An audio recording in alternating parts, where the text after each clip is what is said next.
Hi there, the name of this video is pretty much a giveaway. We're going to turn colorful images into black and white images. But the cool thing is we're going to have lots of control about how it goes black and white.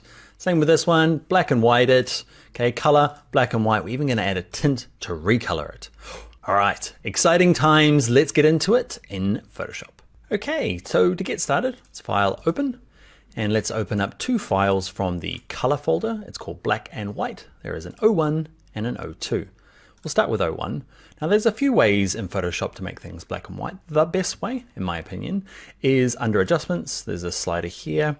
Okay, this one here called black and white. Second row down, third one in. Click on that. Again, it's this non-destructive layer, which is cool because you can turn it on and off.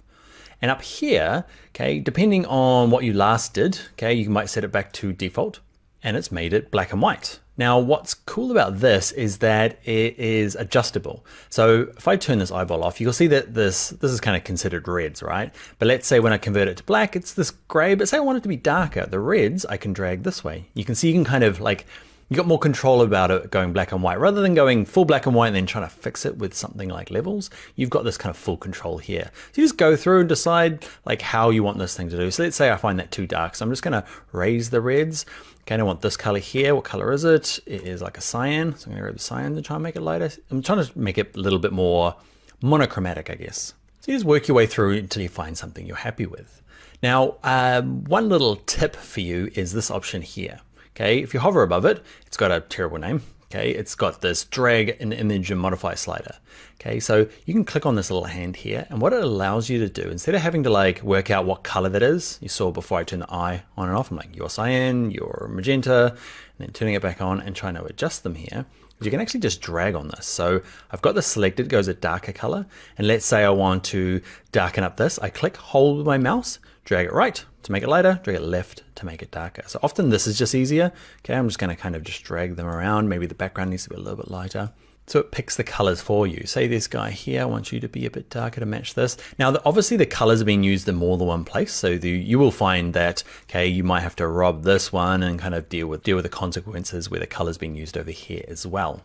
Later on when we get into masking, you will be able to kind of just work on a particular object. But for the moment, we're just doing some adjustments, clicking, holding, and dragging. Let's jump to the second example, do the same thing, and I'll show you one last trick. So adjustments, we're gonna go to black and white. I love this little inky stuff in water. We'll use this a little bit throughout the course, but I'm introducing it now mainly because I am sick of looking at shoes. Okay, I've decided for a shoe theme for this course. I kind of regret it. We're only at like video 10. So now we've got ink and water, and what we're going to do, the same thing as before, we can just adjust these, okay, but it's probably easier to click on this and say, because you see there's like two main colors in this ink splodge thing. Okay, so I'm going to turn them on and you can just kind of start dragging. And let's say I want to make it everything darker, so I'm just dragging it to the left, okay, and it just kind of picks what colors. Okay, work around, maybe a bit too dark down here. Okay, so that on art dragger thing is pretty cool. And turn it off. The thing I wanted to show you was this thing here called tint. We kind of looked at something called colorize when we did hue and saturation. This thing here works the exact same way. It's just a handy way of doing it. Black and whiting it in one color and going to tint. And this color here is the color it's been applied. So it's got the sepia old world color now. I can click on this and you can pick any color you like.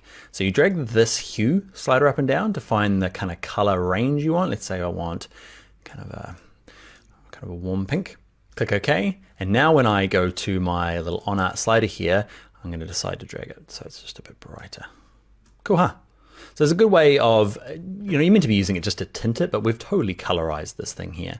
So there's the extra little tip. And that is it. Black and whiting is pretty easy. You get a bit of control, a little bit of extra adjustment with this little slider, and you can tint it if you need to. And always, it's non-destructive, so this thing is just underneath, ready to go.